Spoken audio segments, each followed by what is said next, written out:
There is a corner, where are we at? Right on the other side of that thorn bush there, whatever it is. There's kind of a corner where you can see the foundation of the sawmill sticking out there. And the main part of the sawmill is right here behind us. I'll show you more pictures in a little bit to show you where that's at. But before we get to the sawmill part, right behind us is the thing that I don't usually drag people into this part back here because it's nothing but thorns and poison ivy. So, but the car repair shop for Laquin was right in here. The foundation corner of it is about right where that telephone pole thing is.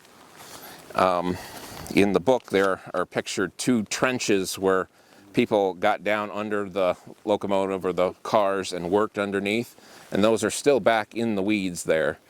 But to get there is life-threatening. But so I'll show you some pictures of it. This end with the open doors on it is that end facing that way. So there's tracks that came in to bring cars or locomotives into the shop to be worked on in there. The railroad built it, but the lumber company could use it for their log cars because obviously things broke all the time. Things need to be repaired. So the part that has the two big open doors is the car repair shop where they brought cars in. And then there were additions off the side that they had a carpenter shop and a blacksmith shop. So this building, this extension right here, is what was right here where this pile of shrubs is. It was sticking out, so actually the view would be this direction. We'd be looking at it, but since we're all looking this way. And that was the carpenter shop, and the blacksmith shop was connected. So this building right here is the addition that was right here. Most of it was back further into the weeds there. It's easier to picture if you walk back there, which you're more than welcome to do today, but I'm not going to lead you in there. So there were railroad tracks running right through here, right kind of where we drove in following the driveway. The log pond is out behind here. We're going to walk around in a minute. That was connected with a sawmill. So just try to give you a picture of what's going on here. This cabin, the main part of it sits on the foundation of this. There's a small building that you see in front of the sawmill. It's different though in every picture. This one doesn't have it. There was a water place for the railroad to get water into the locomotives that was right there, and then there was a small building sat right there. That was all torn down later when the sawmill was closed down, so none of that was left. Everything that's built here, even though it looks like it's old, it was brick that came from the Barkley house over on the other side of the valley. Since the Schroeders didn't build it, the guy that they bought it from owned that over there too. They salvaged a lot of stuff and brought it over to build the original cabin that was here. And actually inside this cabin is the sink that came out of the kitchen of the Barkley house as well. It's still used as a sink today. So that's kind of neat. So this is a picture of the sawmill. I got different views to show you. And we're standing about right here. So if you picture how big this is, we're a speck on this picture compared to the size of the sawmill that went that direction. So the sawmill, again, this is a different view, kind of standing over where we drove in and looking back this way. So the sawmill stood 20 feet up off the ground. There's concrete footers back here in the weeds that you'll see. The saw cutting floor was 20 feet up off the ground because underneath the floor was all the machinery that ran the mill, and they kept that underneath the floor for some safety, although it wasn't always safe up above. And then above that was about 15-foot high maybe section of the sawmill where they actually were sawing logs. And then above that was the area where they sharpened the blades, another section above that. So that's the saw sharpening area up here. Then you can obviously see the main floor of the mill and then the whole bottom part. So Saw sharpening areas up there. So if you add that all up, it must have been at least as high as these trees back here, or close to it, I would think. It was an enormous building, built mostly out of wood and set on concrete footers, which people seem to always be surprised they use so much concrete here, but in industrial buildings like this, they used a lot here in Laquin. And for even some other smaller buildings that were more important, like the Barkley house, they poured a concrete foundation for that, which is why you can find that one today, but most of the other houses you can't figure out where they were because it was all set on stone. So a little bit different there. We're going to move to the next stop, but before we do, right back behind the group here, you can see in the weeds are a couple of concrete pillars there. And if you look at them close sometime today, they have a blacksmith forged loop sticking out of the top. One of them is pictured in the book, toward the back of the book. Back then, they mowed this lawn clear over there so you could see them then, but now they're overgrown. Those were places where they anchored the smokestack that was in the building behind us, which we'll talk about.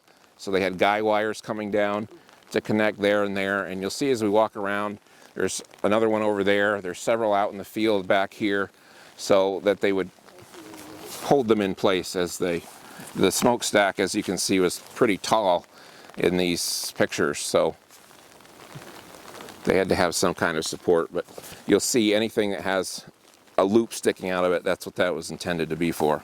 So again, we're behind the cabin here. The cabin is not an original building, but the brick came out of the Barkley house, was my understanding, to build this place when people started taking over and buying pieces of property throughout the valley. This was one of the earlier cabins, is my understanding, and I think it was kind of added on to a little bit later, but that's what's happening with that.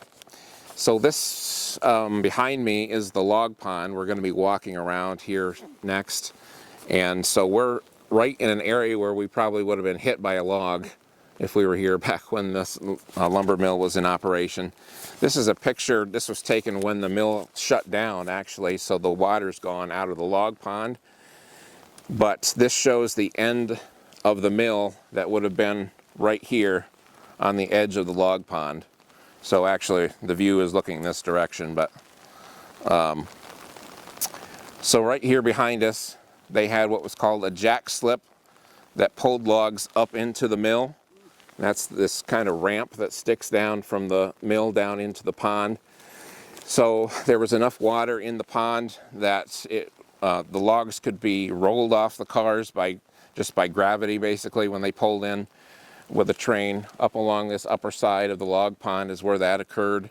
The tracks were not level, they were kind of tipped toward the pond, so the whole train slightly tipped, and it would be a couple of guys' jobs to get in there and release the chain or release the pole that held the logs in place and get out of the way in order not to be crushed by the logs falling off the cars, which didn't always happen. Sometimes people were killed or injured doing that.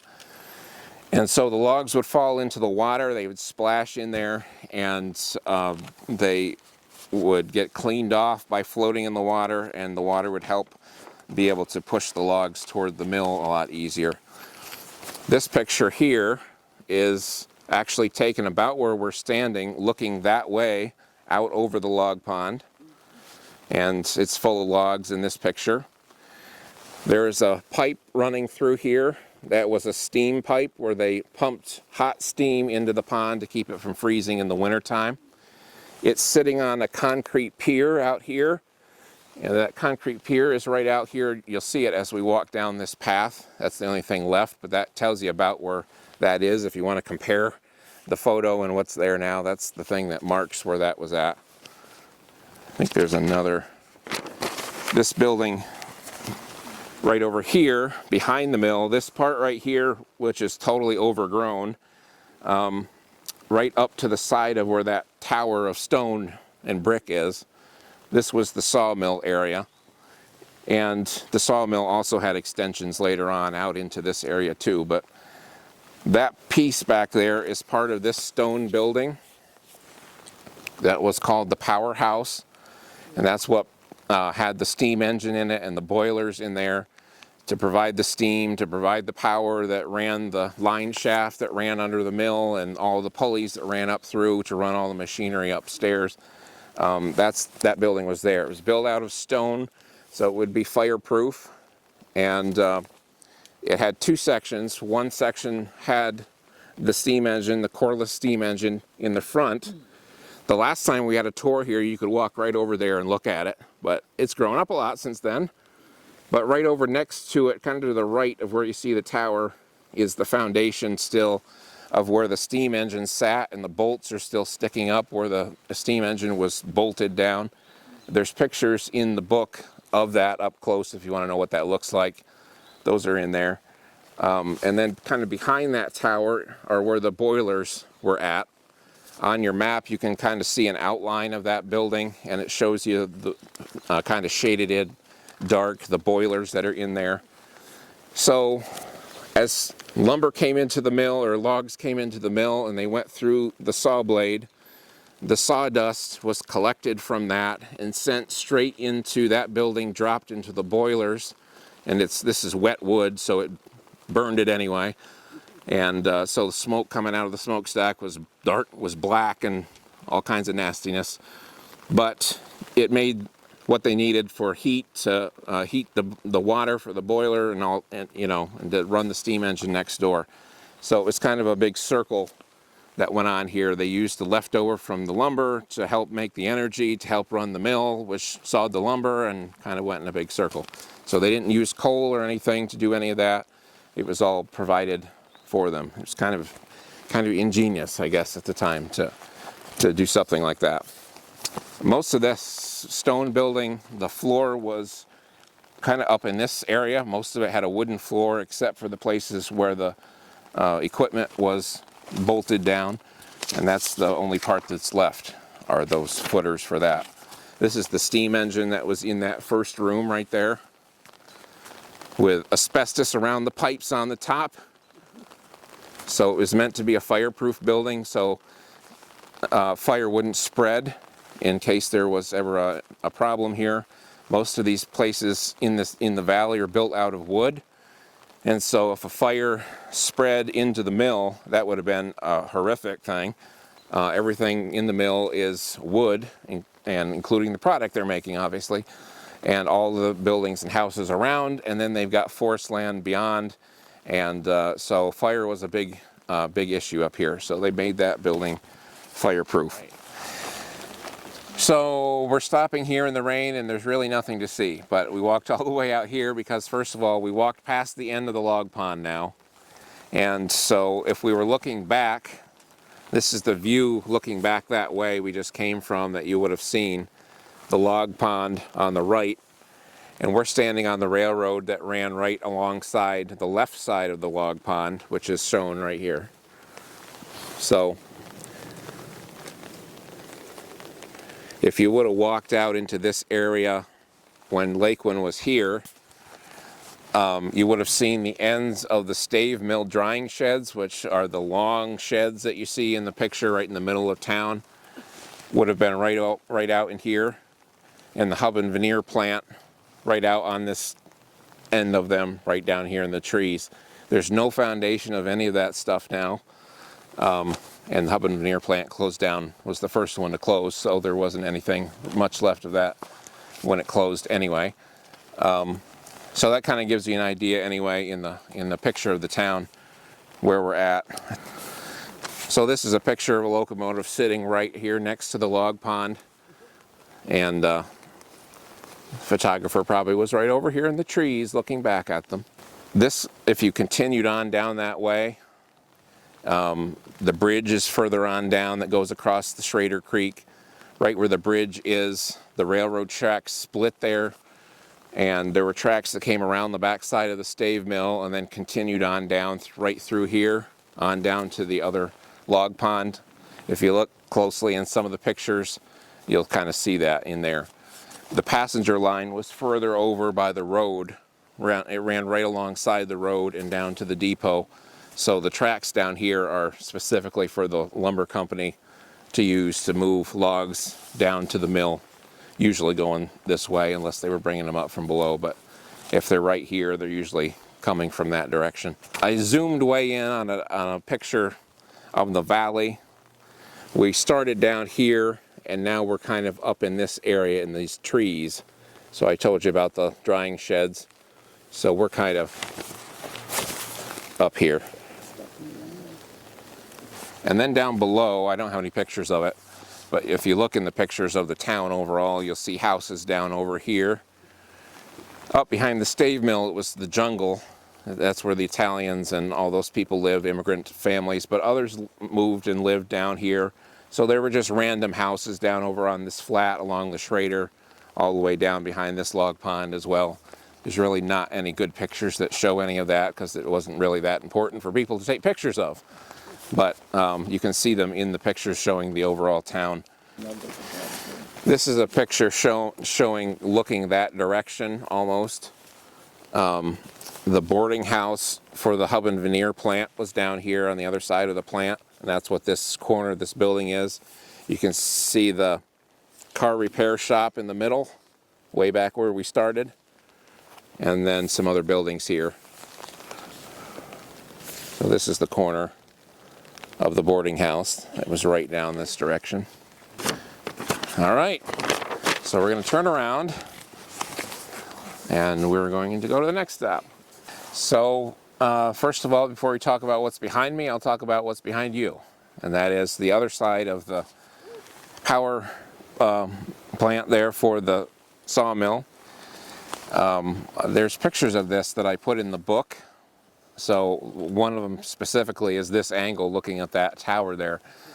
And since I took that picture, which was in 2017, in the picture, if you look at it again, there's a piece of the stone wall that sticks out on the left side, and we haven't been here in 7 years, and since then it's collapsed.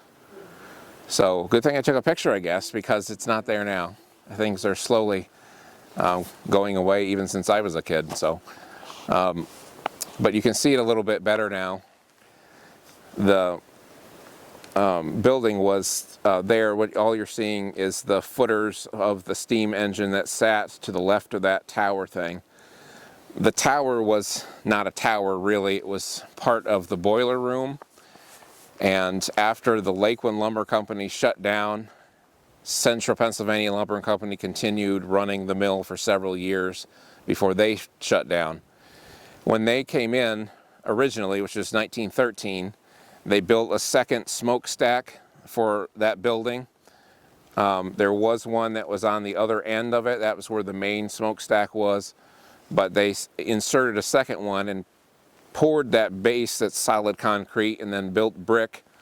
And then the smokestack was sticking through the roof after that. There's also some pictures in the book showing that building with the roof torn off toward the end. And that little section is sticking up out of the building. So that if you look at that picture again, you can get an idea of where that is at. When you look up in that hole that's there in the brick, they kind of made the brick in such a way that it sort of funneled everything toward the smokestack. So it's kind of interesting looking up through that hole. But you can also see some other concrete footers going back to the right there. The sawmill was running all the way through these trees, going as far as you can see down there.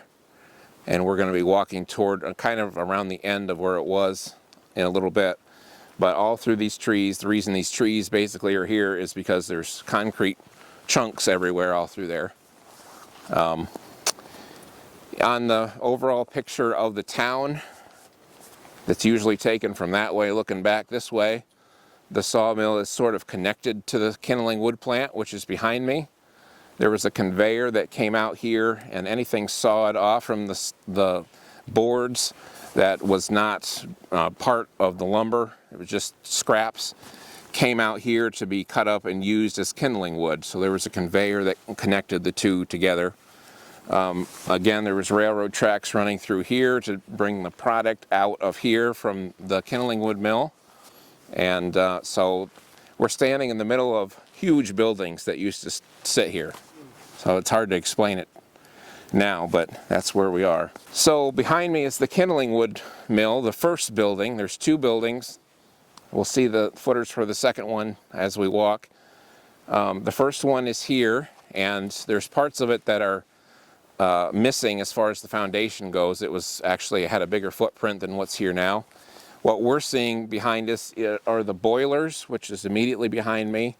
There was 2 of those. You can look, there's a little walkway in here. You can look in there if you want before we move on, but those boilers are right next to each other. There's still remnants of one. There's a picture of it in the book too, but you can still see it there. That's actually starting to collapse as well, so you might want to look because it may not be here again. And this room over here was the boiler room, they called it. The smokestack for this building sat on top of that large chunk of concrete that sticks up in the middle there. And then they had an engine room sticking off the end, and the saw room was here. You can see some concrete footers right over here to show where that section of the building was. So the scrap that came from the sawmill over here went into here and was sawed up into the chunks they needed.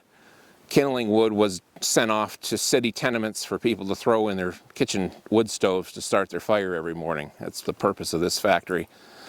And so they're sawing the lumber in here, and then the steam was run over into the second tall building, which is pictured here, in order to dry the kindling wood. There's a large conveyor that ran up to the top of it and dropped the wood inside of there.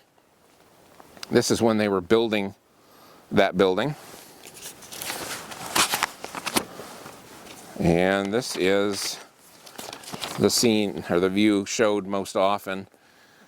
The first building is here, which is this section right here. It's this section right here. And then there's a conveyor going up to the tall building next to it where the drying was going on.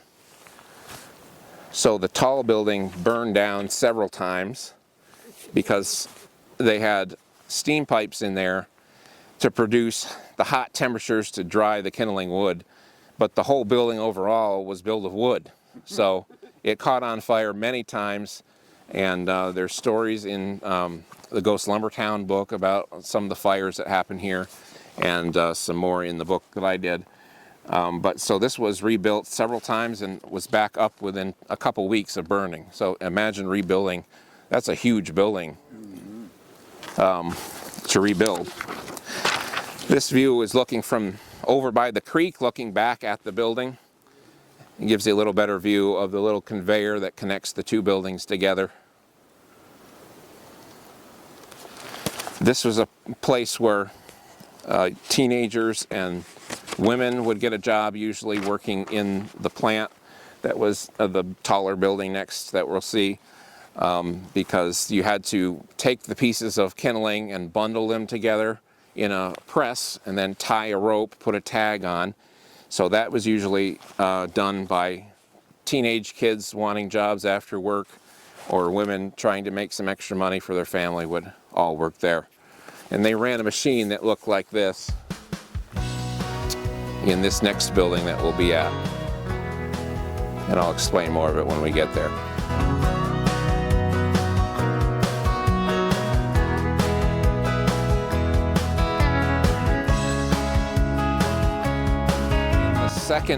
At the second building in this structure, I guess, that's the tall part where they dried the kindling wood mill, or kindling wood, and that sat on these footers that run all the way back through there, the main part of the building. If you notice on the bottom, there's kind of wings that stick off on either side that were built over here and built on the other side. That's where they did the actual bundling of the kindling wood, was in these additions. Those things you see are holding up the giant tower-like building that's there.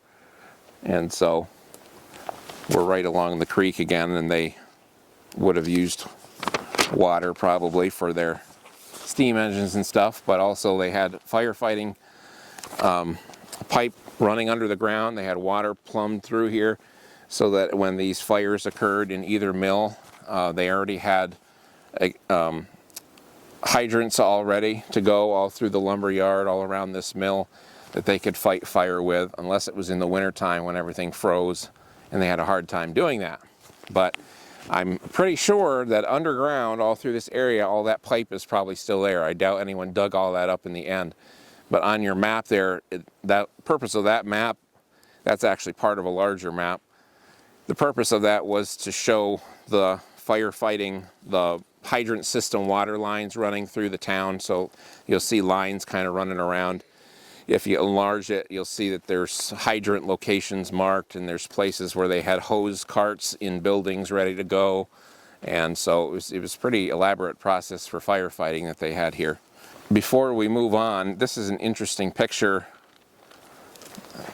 that must have been taken somewhere around this area, looking back toward the tall part of the Kindling wood mill. So this is a lady with her young toddler, and apparently there was a tree here with a giant hole in it, and so they made the joke on the top, just out, as if she's being born from the tree.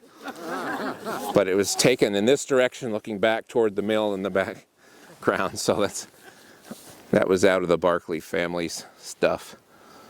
But kind of a neat thing, taken right where we're standing, almost, probably right in this area over here.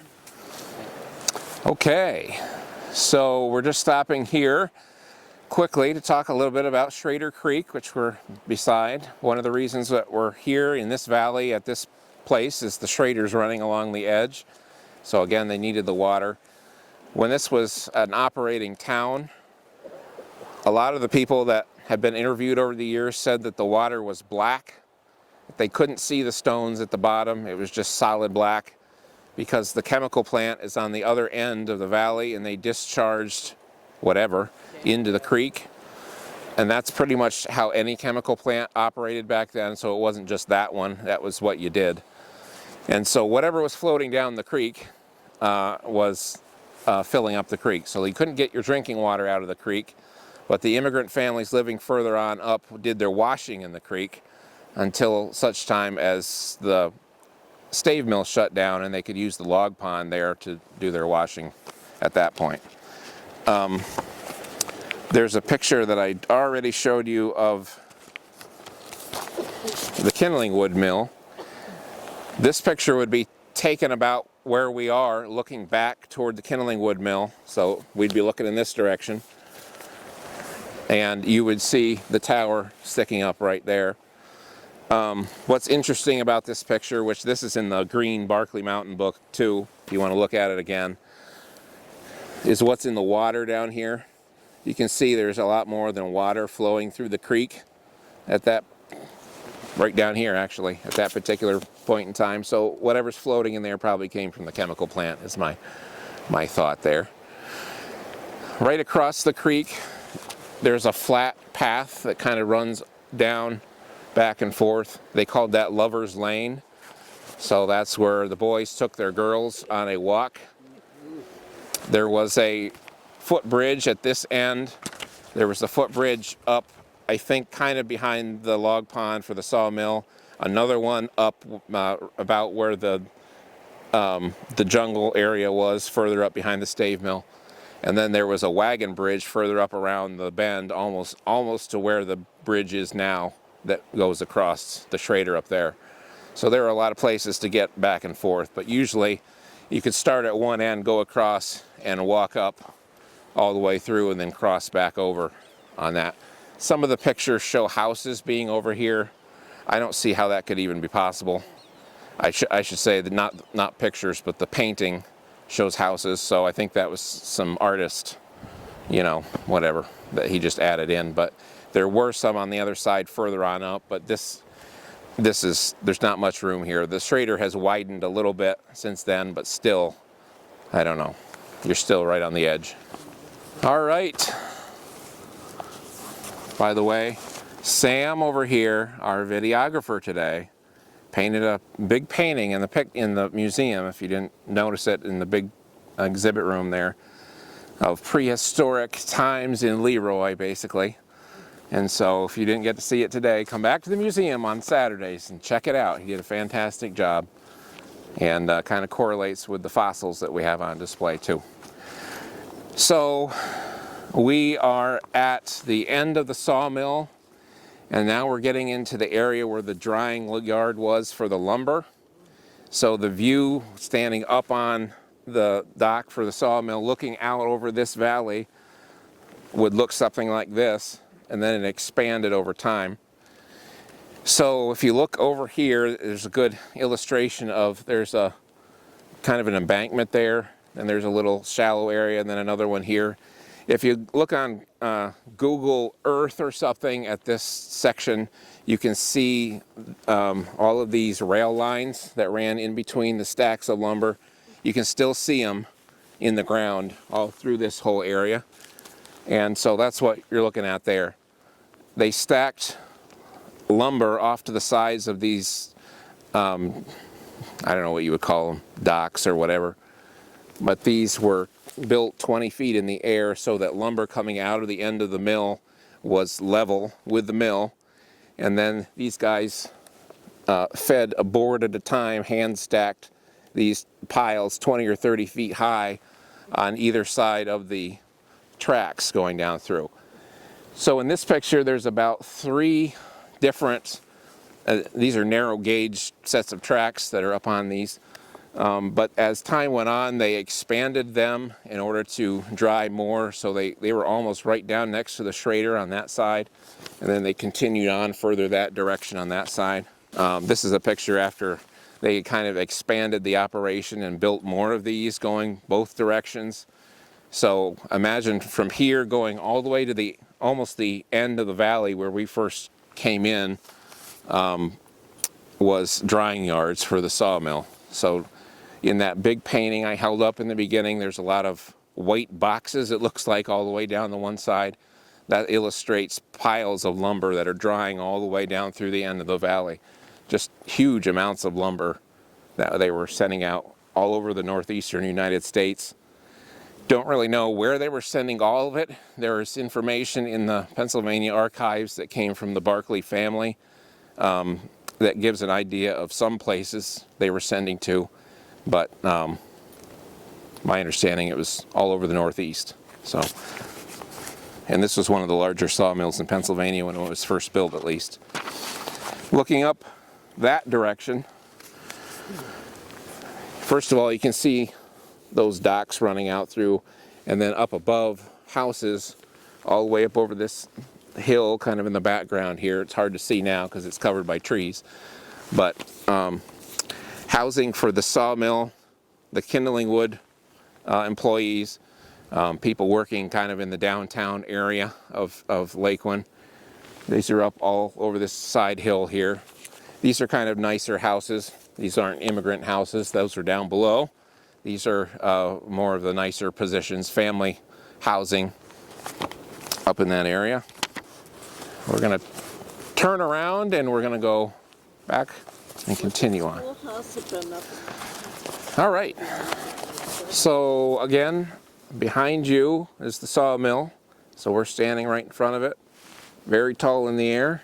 It's hard to picture it, but we're kind of getting out of the sawmill part of town now.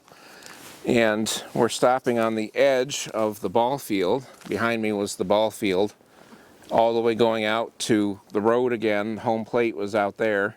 So this is the outfield out here. And when the town shut down, none of this was here, obviously.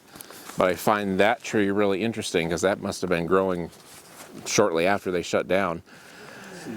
But this is a picture showing kind of a view looking from the outfield back toward the infield, and in the background is the store, which is where Mr. Murphy's cabin is sitting, or house is sitting right over there. Part of it is sitting on the foundation of the store. So that kind of gives you some bearings as to what you're looking at there. And you can see other downtown buildings, which we'll be talking about, kind of spread over in that area there. So when they had ball games, people lined up. You can see there's a few pictures in the books of the ball games where people are lined up along the, well, this one in fact that I'm holding. People are lined up along the baseline on both sides, and they report having hundreds and hundreds. Sometimes they say 1,000 people here. The newspaper's exaggerated sometimes. But they were well attended. It was a big deal. The Mr. Barkley Watson brought in and hired the pitcher and the catcher from LeRoy, and but But they traveled all over in their own rail car with the company locomotive to go to ball games in other towns. I think I put an ad in the book of them going up to Athens and playing the Ingersoll Rand employees is one of them. So it was big business back then. I'm sure there was some betting that went on too. This is another view kind of a little further out, showing the bleachers that were kind of out here almost toward the end of the driveway that were built. So this was a pretty nice ball field. It's all a swamp now, and they put tile under there to help drain it back when it was a ball field, but all of that is long disintegrated and filled in. But you can see the water running through the middle of the ball field right here. So before this was a ball field, there was a railroad loop that started out toward the end of this driveway where the hotel was and looped around through the middle of the ball field and connected back here at the Sawmill. And the purpose was, before the railroad went all the way to Ralston, they had nowhere to turn the locomotives around. They started building 1902, and 1904 is when it made the entire distance.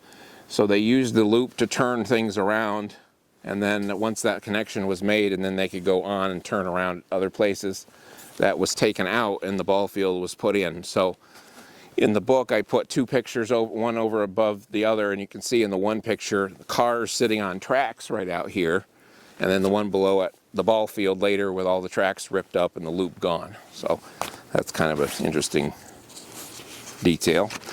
Here's the ball team sitting on the end of the store steps, which would be right over here where his house is sitting. The front of the store actually faced this way, so they're sitting kind of right over there where the end of the red roof is. Would have been the end of that building. Looking toward that direction, this picture is showing the store in the foreground here. And so where the ball team was sitting in that picture is the front of the store, and that again is the end of his house right there. His house sitting on the foundation of this first section of the building. They added on to the store several times, so the rest of they didn't pour concrete for, but the first section they did, and they had cold storage in the basement. So there was an office that stuck off the end. That is where the Barkley family did all their business for the sawmill and the chemical plant out of there, paid their employees in there. Watson Barkley, who ran this operation, had his office in there. So that would have been right over here. And the town is mainly in the background. So we're kind of over here standing off in the middle of nowhere right now. A little close up of that again. They had a vault in there on the office, a fireproof, burglar-proof vault that they kept the cash in because we're out in the middle of nowhere, so they weren't going to deposit anything in the bank somewhere. They had cash here to pay the employees and kept it in there. So there's some pictures in the book showing the inside of the office, the vault door, which says Laquin Lumber Company stenciled on it. And then there's a picture later in the book that shows when the store was gone, that the vault is still left standing there up by itself, and the concrete foundation his house sits on now is still there, and there's a cow standing in front of it. So if you see that picture, that's taken right there. So we'll walk further down here and talk more about the downtown Lakeland area. So from this area, we're right in the smack dab center of Lakeland downtown. So there are a lot of pictures taken from this area in all angles. So first of all, the store, again, sat over there. This is the front of the store, which would have been the end of where his house is pretty much, faced out toward the ball field. We're looking at the ball field here. Home plate is kind of over here. In fact, he's got the rusty home plate that he found nailed to the side of his garage over there. But anyway, the store is right there. At least the bottom of it was, yeah. That was all that was left. The road over here is Susquehanna Avenue, they called it. It continued on right into his lawn and right down through on the left side of those pine trees or whatever they are down there, evergreen trees. He has a line of them planted. The street continued on down there, and there were buildings all along there. And the railroad, the passenger line I mentioned earlier, came up along through here and ran right through where we're standing, right in front of the store, and then to the depot. The depot sat a little bit in front of where the store was. So if you imagine the store being where his house is, the depot's sitting a little bit to the front and a little bit past the end of the store, right on the railroad tracks that are running through here. I remember a long time ago, I walked over there and you could still see the ties in the ground where the railroad tracks ran through that area. But this is gosh, the hurricane's coming. This is a picture looking that direction of the depot, the store, and the tracks that are running through here. So the photographer is probably standing right where we are, looking down the tracks.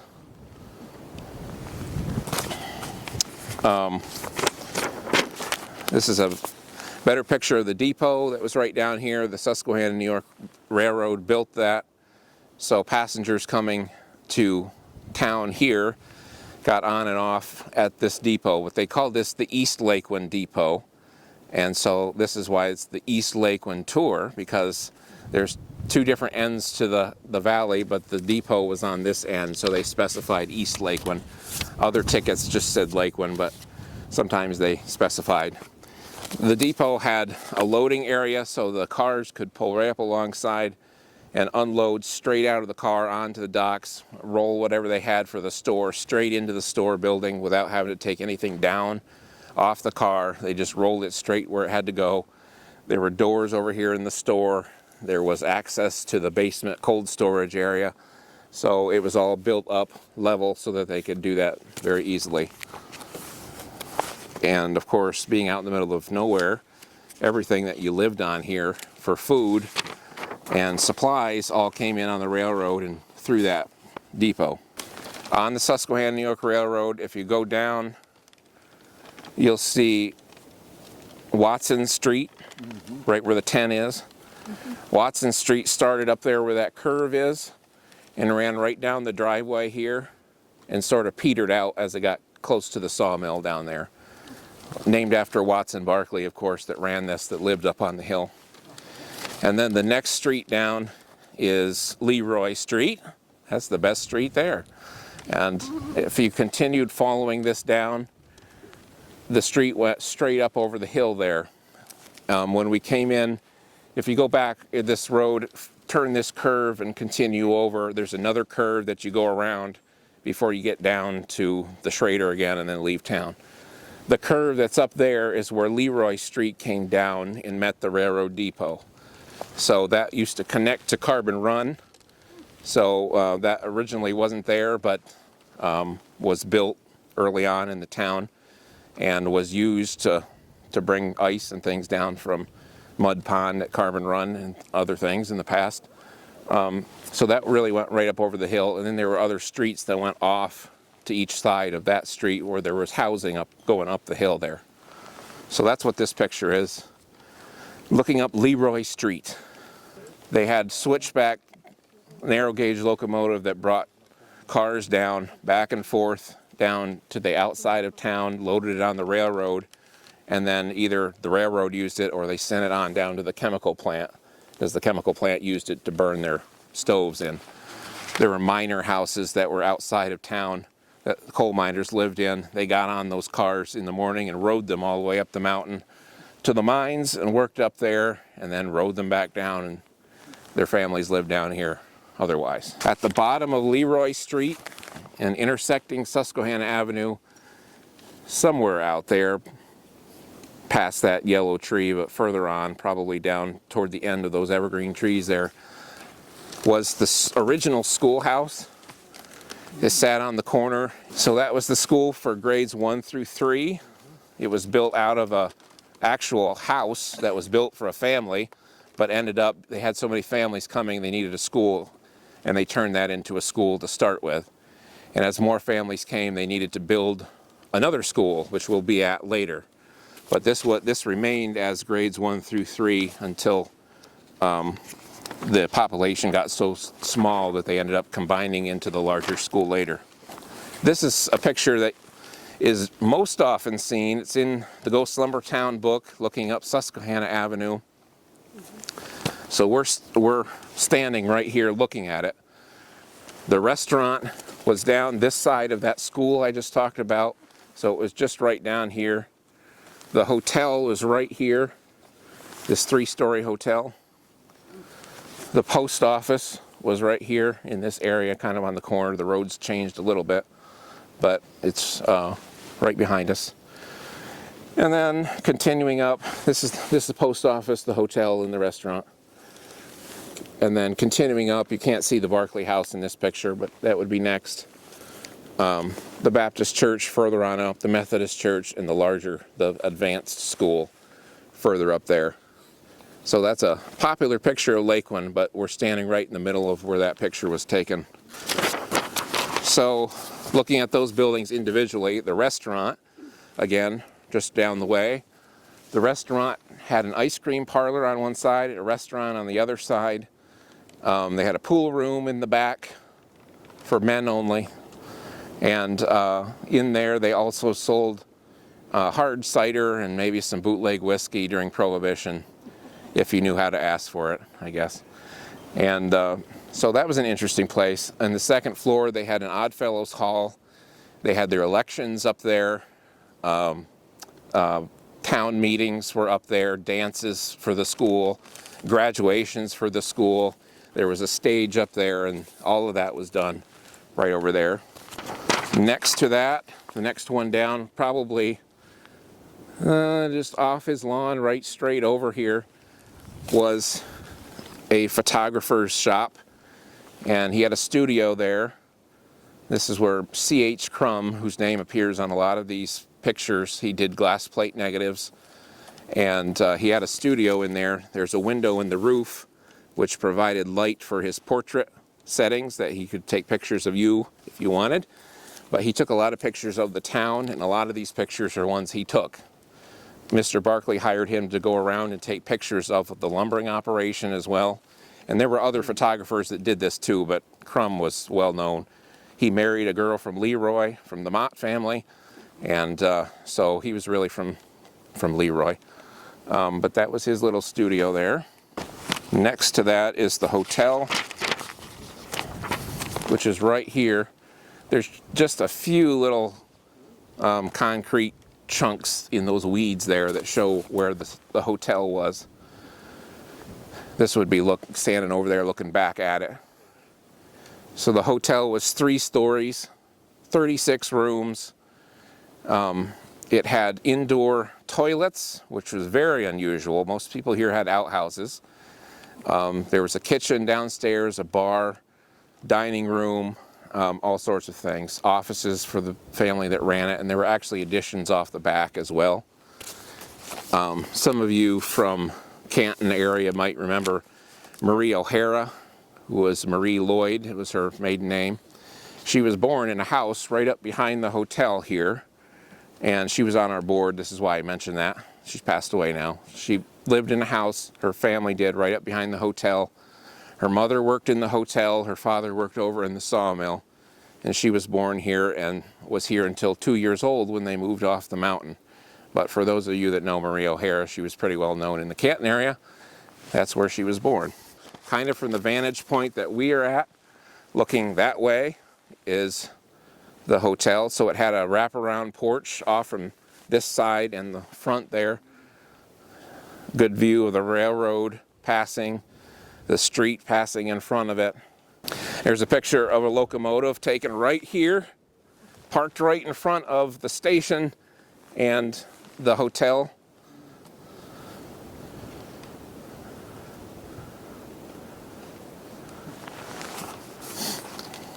It's amazing to think what stood here right before we came along. Moving down, the hotel is there on the right, and then the post office is on the left over here. And in the back of the post office was the barber shop over on the side of the building.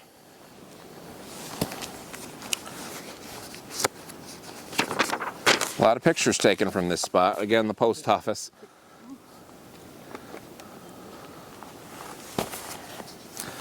In the end of Laquin, by the way, a lot of these buildings that were destroyed, the town buildings were destroyed in a massive fire. The store, the depot, the post office, and some other ones here were destroyed one night. They were abandoned by that time. And the fire spread, and a lot of them were wiped out in that way. Looking up Watson Street to that curve is this view. On the left side there is the doctor's house, and he had an office off to the left of the main part of the house, but he lived there, had his office there, and then a traveling dentist would come in and he'd take appointments there in his office as well. But they had a doctor most of the time they were here, except for a brief time during World War I. And that shows also houses up behind. So there was another street, Keystone Avenue, I mentioned before, running up through there. It continued on into the trees and went up behind the Barkley house and the Baptist church, and there were houses running all the way up through there as well. Better picture of the doctor's house with the office sticking off the side. And then where we're going next is up this road. So this is the view kind of where we're standing at, looking that direction up along Susquehanna Avenue, showing the buildings that were up here along the bank. And so it starts with the Barkley house, the Mapes house, the Baptist church, the Methodist church, and the high school are up along here. We're going to end at the high school, but that's kind of the view from this angle. This is a picture of a parade taken right up here. Kind of neat where they're marching, which shows sidewalks all through town. They had wooden plank walks all along the streets. Again, out in the middle of the woods, we've got sidewalks. And street lights, by the way. There's lights that are run from the power being produced at the mill. And there's street lights here in town. There's lights in the major buildings in town. There's lights for the mill. The Barkley house had their own lights. We're going to be going up here next, but the Barkley house is right up here on the hill, and from where we're standing, you'd look up there and see it perched up on the hill. He had a good view looking down here to where we are of what was going on. So that's an important place to have the house if you're running the operation, because you can see what's happening over here at the sawmill. You can see the hotel right here, and if your employees were coming out of the bar intoxicated, you knew who to fire. You could see the depot when the train arrived. A good view of the ball games from your front porch.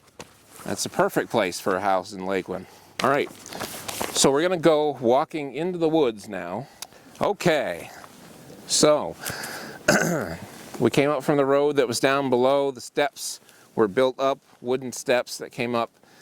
And the churches, the school, all of these houses, all the way up through had steps built up to all of them going up through, so they connected to the wooden boardwalk that ran all the way up through this valley. So you could walk anywhere, and even, by the way, the boardwalk continued on and went up the hill and connected to a lot of these other houses up here too. So this is a better picture of the house that we're standing in, taken from the corner over there looking back at it. The concrete portion that we're in here is the main part of the house sitting on this. The porch in the front stuck off the front, and you can see back in there the base of the steps, front steps is there, and there might be a few other blocks there that the porch sat on. But this main part of the house was built this main part was built with the concrete. Again, the Whalen brothers I mentioned earlier that built the Susquehanna, New York Railroad poured this foundation, and here it is all these years later, still holding up. On the porch, toward that end of the porch, later there was ivy growing up the side of the house. You'll see in the book a picture of that. This picture was taken right here on the end of the porch. This is Stanley Barkley that took over for his father Watson when Watson retired. And Stanley and his wife Cleo lived here with their daughter Jane. And this picture was taken right on the porch, sitting right there. You can tell because the railing is here from the house. And this wicker furniture from the front porch is still in their family, passed down through. But we have one of them sitting in the museum down in LeRoy. So it could be that one right there, I don't know. But that's Stanley sitting with his dog here on the front porch where we are at. Off to the side of the house, this picture was taken from standing down there on the street looking up toward the side of the house. So you can see how far back it goes. I'll explain how the house is laid out in a minute. But in the foreground you see there's gardens. And if you look down through here as we walk through, you'll see flowers growing up. Things are blooming. It's springtime. And right out here for forsythia, am I correct? Mm-hmm. But there's other things down in there. I think I've seen tulips grow down there and other things over the years. It's all part of the garden that was planted here by the Barkleys. They had a large lawn, especially on that side, but they had the whole front lawn here. And if you look back through the trees, you can see how much higher up we are from the rest of the valley. So I mentioned before, he had a good view of the sawmill and everything else going on in town right here from the front porch of his house. So perfect spot to put this all together. So this shows different sections to the house. This first section, not including the porch, between my fingers, is what you're looking at here from this corner to that corner. And then the house sits back, or the back addition kind of sits back a little narrower, this back part. And that's going further back there, this section right here. So we had, fortunately, the Barkleys took pictures of the inside of their house. So we have pictures to show what that looks like. And in the book, there's a layout I did to show what each room was for based on Jane Barkley Swicer's memory of how the house was laid out when she was a young girl. I'm standing in the front entry parlor, and this is the room I'm standing in right here. So the front door is here, so it would be actually looking this direction. Someone would be standing in that room looking in here. So there's a stairway right here, a window seat right there that stuck out onto the porch. The front door was over here.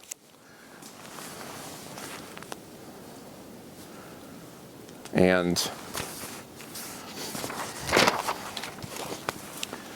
looking through kind of pocket doors right here.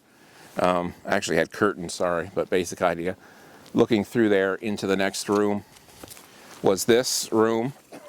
This picture was taken from that front corner looking back toward the back of the house. And this was the parlor. And then it's looking back through into the den that was in the back corner back there. That's where Watson Barkley had a home office set up, but they also had library books on bookshelves. So down in the museum in the front parlor room, we have a bookcase with books on it, and those books came out of that room right there. And most of the things we have from the Barkley family came out of the house here at one point or another. But the books you can see in the back on the shelves, which is kind of neat. In the front exhibit room at the museum, in the parlor room, looking through the pocket doors we have into that far exhibit room, this is on display on the wall. It's a little curio cabinet that hung on the wall right here inside the parlor. Behind me was a door, and this angled section here is a fireplace. And so when you came in the front door, there was a little fireplace facing this way and a little fireplace facing the other room to help heat the house. They had radiators as well, but they also had fireplaces, small ones for this area here. And so if you walked past this little fireplace in the corner through a door here, you would be walking through this door in the picture into the dining room, which is this area back here. And all that furniture still being used by the descendants of the Barkley family today. That dining room tables where I sat and scanned a lot of the pictures for the book, which is kind of neat to me. So underneath, the front part was a crawl space. Underneath that back part is a full basement. Down in the corner here is still water line coming into the corner of the house and waste line, because they had indoor plumbing in this house, unlike most of the houses. They had 2 bathrooms in here, plus an extra lavatory room. So pretty interesting for Laquin. Next door was the Mapes house. We used to be able to walk over there, and now you can't even get through there. It's so thick. The Mapes house is shown next door. That house was built for the personal assistant of Mr. Barkley. Mr. Tremaine lived there until he left the job. And then the Mapes family moved in. The Mapes, Mr. Mapes, Erastus was his name, was a railroad engineer, and he had quite a large family. They were the last family to leave town, the Mapes family, and lived right in that house next door here all those years. That's a closer up view of that house. So it's not quite as big as the Barkley house, but it's still, for a house in Laquin, it's pretty nice residence. And some other interesting pictures out of Barkley family albums or Mapes family albums. Looking this direction, down in front of the Mapes house, standing here in front of the Barkley house, is this picture of this cat standing on top of this thing. They were shooting some arrows into a target. So this is just right down in front of the Mapes house, and the Baptist church porch is in the background if you were standing here looking down the way. I like strange pictures like this. What are the chances of a house cat being in a Laquin picture? Down in front of the Mapes house, you can get to it from the road easier if you want to look for it. There's a rock that sticks up out of the ground in front of the Mapes house. It had always been there. They left it there when they built the town. And this was taken after most of the town was abandoned and most of the buildings were gone. This lady, who I don't know who it is sitting on top of that rock. I just climbed up the other day and took a picture of it. I was pretty excited. Scott Shedden pointed it out to me. He found it. And it's looking back toward where we were down there. And the foundation for where Mr. Murphy's house down there is now is right there with the store gone. So that gives you an idea. Everything had been torn down except the station agent's house. At that time, that fire I mentioned had occurred and wiped out a lot of stuff in that area. But just kind of neat. You can go to that stone still now and look back, and can't see anything now, but you can look back in that area and see where that lady was sitting. Okay, so we are at the Barkley family swimming pool. Often heard about on Facebook and everywhere else. But here we are, right next to us in the weeds here. It's very hard to see, but you can take a close-up look before we move on. You can still see the laid up stone foundation, but it was above ground mostly, partially below ground, and concreted. And so this is a picture of it. There's some pictures in the Green Barkley Mountain book. There's some pictures in the New Laquin book, different pictures of it. For most of its life, it had a fence around it to keep the young children from falling in.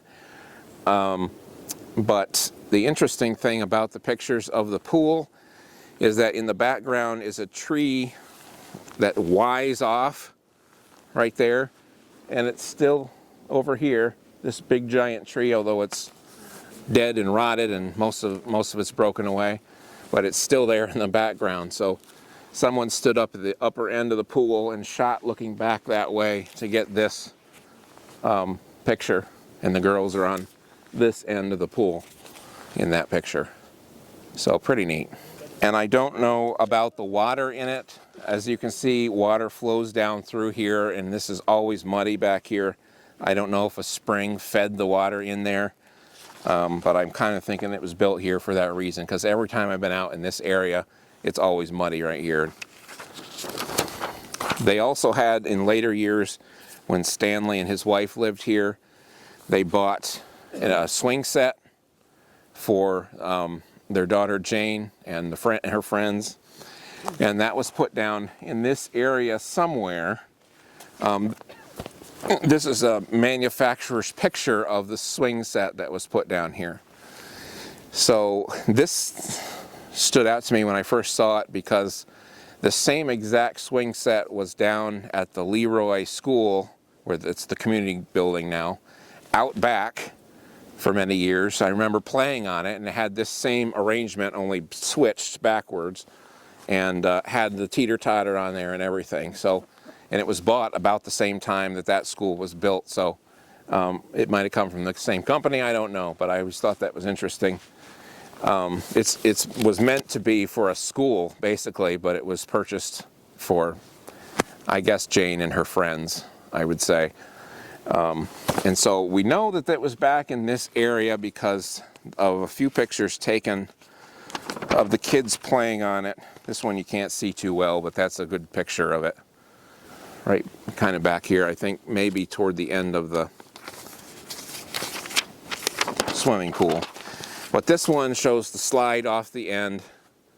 The girls were swimming and then decided to go down the slide. Probably burning hot, I don't know.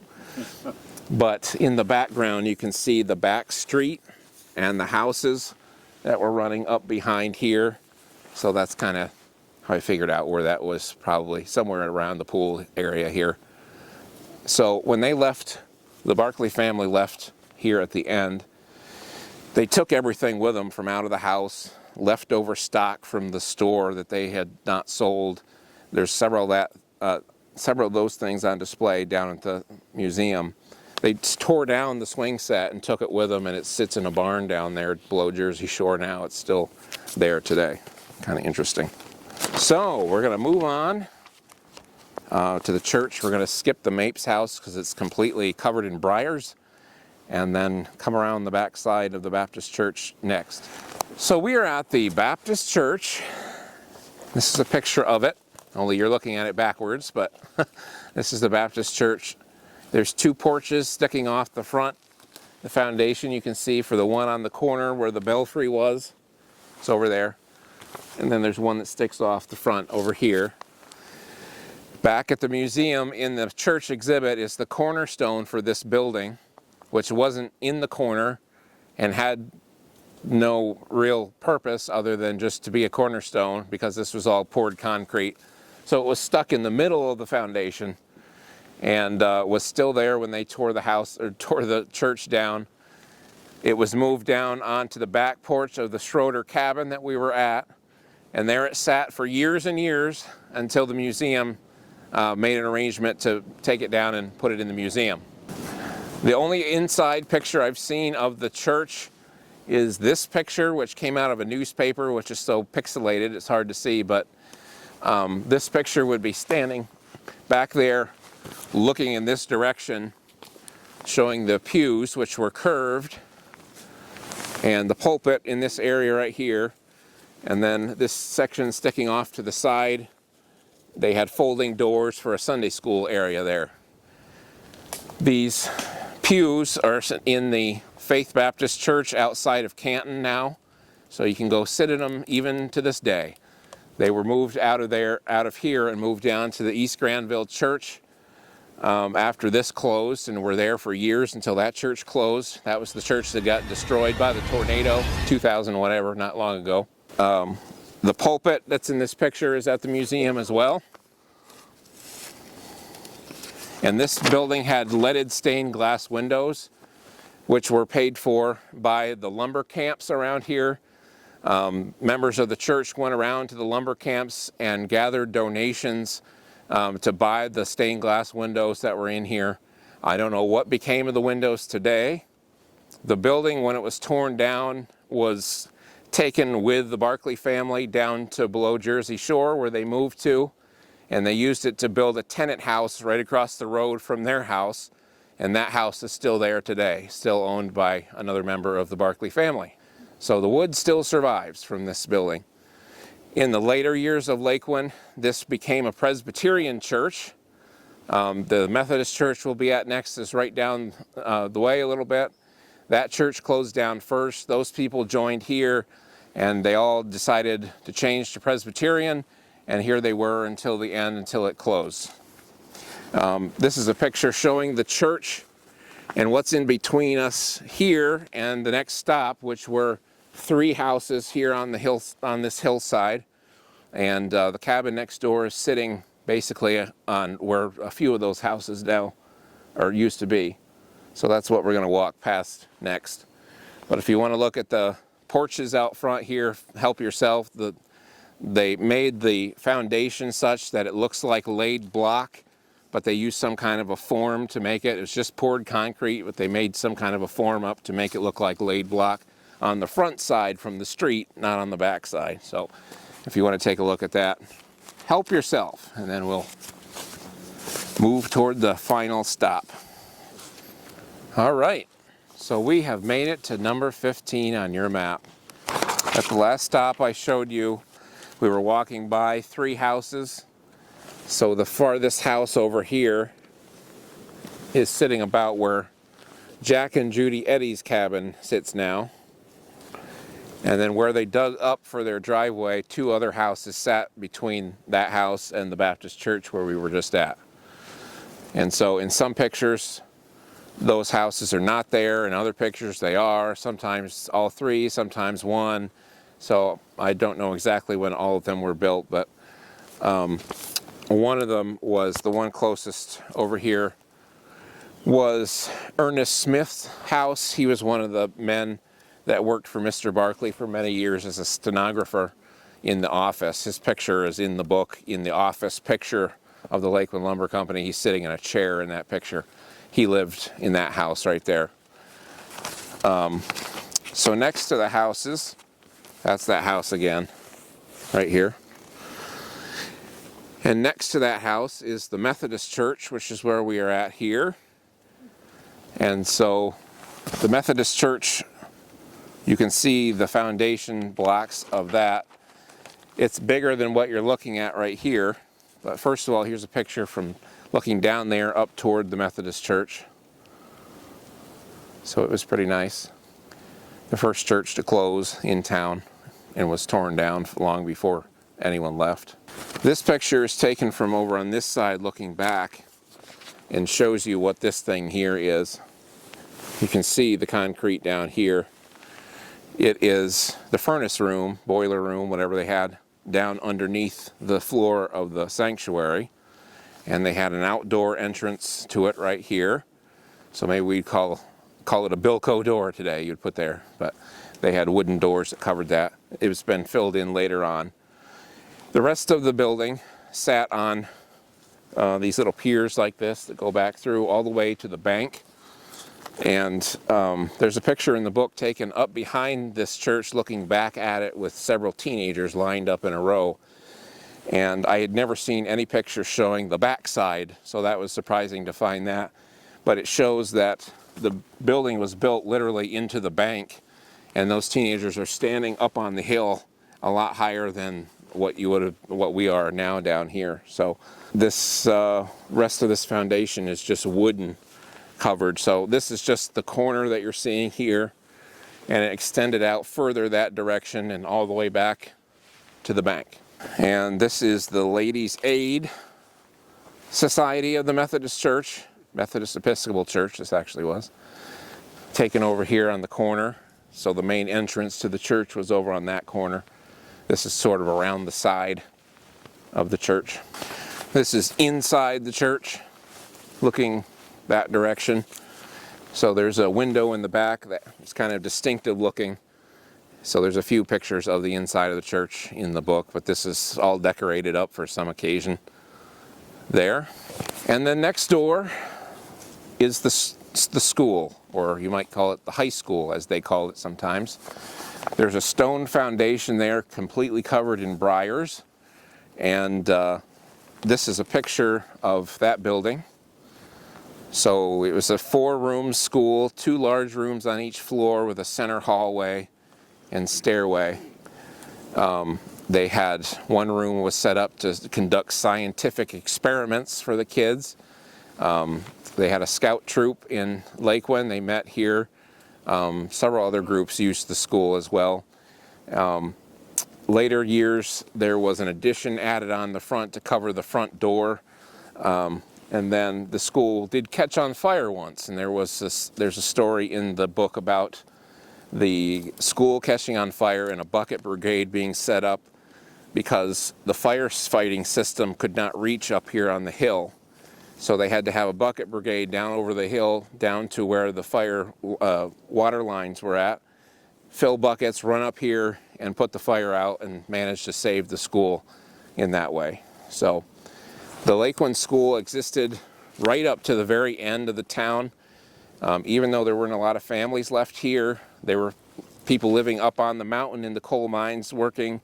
They had kids, and they were later transported down here in a sedan down here to the school to go to school here as long as they could.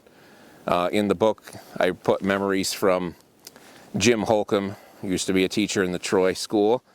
He grew up in LeRoy, and he taught school here. He was one of them that taught here right at the end of this school, and had a lot of memories of what took place in this school here. So he was here, I think, even when the CCC camp first started up, and so he had memories of that.